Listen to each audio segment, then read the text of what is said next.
President Trump's new tax plan. It's big news today. Lots of promises on paper. But his economic advisor, Gary Cohn, shied away from a guarantee that all middle-class families will see cuts. With me now, Bill Press, host of The Bill Press Show and former chairman of the California Democratic Party. And Stephen Moore also joins me. He's a former senior economic advisor for the Trump campaign. He's also with the Heritage Foundation. Welcome to both of you. Hi, Carol. Hi. So, Stephen, why couldn't Gary Cohn guarantee that all of the middle class will save money under this plan? That's a good question, Carol. I think every middle-class family should save money. Now, there may be some people, because there are going to be some caps on some of these deductions, in the tax code. If you're somebody who really loads up on all of the deductions and so on, you may be paying a little bit more. But I got to tell you, Carol, because I was involved in writing the original plan for Trump, and this plan isn't very different from that. Most of the, reductions in the deductions and loopholes are for the people at the very top of the income scale. We really did want this to be for the middle class. And the other thing is, by the way, we want it to be for businesses so they can hire more workers and grow the economy. But Bill, the specifics that we do know, like eliminating the ATM, the alternative minimum tax, cutting estate taxes, lowering the tax on corporations, all of that would benefit wealthier Americans, not middle-class Americans. Well, I disagree with that, Carol. No, sorry, go ahead, Bill. Bill, and then we'll get back to you, Stephen, I promise. Yeah, I'm sorry. Okay. All right. I do think that question was directed to me. Thank you, Stephen. Hi, Carol. Well, first of all, let me just interject a note of reality here, if I can, being in Washington. Tax reform, damn right we need it. We've needed it a long time. This is not tax reform. This is a series of tax cuts mainly aimed at the wealthy. Start with the very fact that the top first of all, we also don't have a plan. We've got a framework. But what we do know is that the top rate is cut from 39% down to 35%. And the bottom rate, for those at the bottom, is raised. Why? From 10% up to 12%. That sort of signals that this is aimed at helping the people at the very, very top. As you point out, Carol, in several ways. It lowers the top rate. It does away with the alternative minimum tax, which is what socked Donald Trump on the 1 year that we know where he did have to pay some taxes. Saved him $31 million. $31 million. It does away with the estate tax.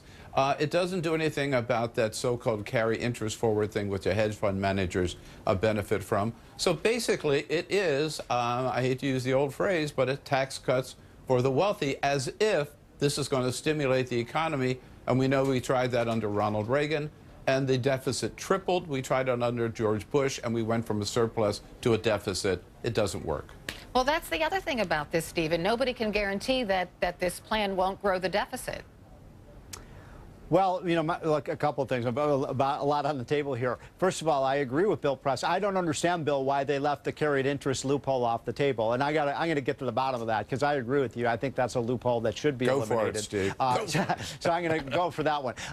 Now, look, the point I was going to make when you said, about this tax cut for the wealthy, because that will be the claim that, liberals on the other side of the aisle make. When you look, let's talk about the corporate tax for a minute. So we have the highest business tax rate in the world, and I think most economists agree that that is something that's actually leading, companies and factories and jobs leaving the United States, Pennsylvania, Ohio, Michigan, and going to China and Mexico and other places. We want to bring those companies back, and it just doesn't work in a globally competitive, world that we live in today, Carol. For the United States to be at 40% and the rest of the world to be at 20%, it just puts our companies at a strategic disadvantage, and it costs jobs. As for the middle class, I never really answered your question, Carol. I've done the numbers. We estimate that the average middle-class family, because of the doubling of the standard deduction, they're going to save, if you make between, say, $40,000 and $100,000, you're going to save about $2,500 a year on your taxes. That's a pretty how? Good, that's pretty good. No, because I don't see the specifics in the plan, so how? Oh, how are they going to save money? How are they going to save money? How are they going to save $2,500? Because right now the standard deduction is about $6,000 for an individual and $12,000 for a couple. We're increasing that to $12,000 for individuals and $24,000 for a couple. So that means if you're a married couple, your first $24,000 of income, you pay zero tax on that. Well, okay, well, if I can, Carol. Yeah, Steve is talking about you know, details that we don't know. We don't know the That's answers true. to that. I mean, look, You're this right is to just a ask. draft. You're no, right. You're right. You're right to ask about the middle class, but I want to come back to the corporate rate too, because it's true that we have the highest corporate rate in the world before all the loopholes. Right. Once you take advantage of the loopholes, our corporations pay probably the lowest corporate tax in the world. Well, I did not a the little lowest, research. but the I rate did a is little lower. research on this, Stephen, That's just to right. finish. About a week or so ago, and the average rate, some corporations pay 0, some big ones pay 0. The average That's rate is true. 12%. So don't Bill, bitch about 35%, they pay 12%. So once again, Bill, you and I are in agreement. And what we want to do, what we hope to achieve, and I would like to see liberals get aboard this, you're right. I think it's outrageous you got a lot of these companies are paying, you know, tax rates of close to 0. We want to set the rate at 20, but we want everybody to pay 20. We don't want companies to get away. You know, when I look at the polling, Carol, I just looked at the numbers a few days ago. The one word that comes to mind when people think about the tax code is rigged. They think it's rigged towards the special interests, the lobbyists, and the politically powerful. And It is. Yeah. It so is. we want It to. is. That's why we want. I think I could even convince Bill Press. If we get the rates down and get rid of the loopholes, everybody will pay their fair share. I want everybody to pay the fair share. One other point, Carol, if I can. Quickly, and then I got to go. Okay, on a note of reality, right? They have 42 working days left at the max. This year, It's gonna be they tough. couldn't get health care done in 9 months. No way are they going to get tax reform done by the end of the year. It And there will not happen. we are going to get this done this year, Bill. Carol, you can take that to the bank. It will not Okay. happen. I don't know if I'll take it to the bank, but I hope you're right. Bill Press, Stephen Moore, thanks.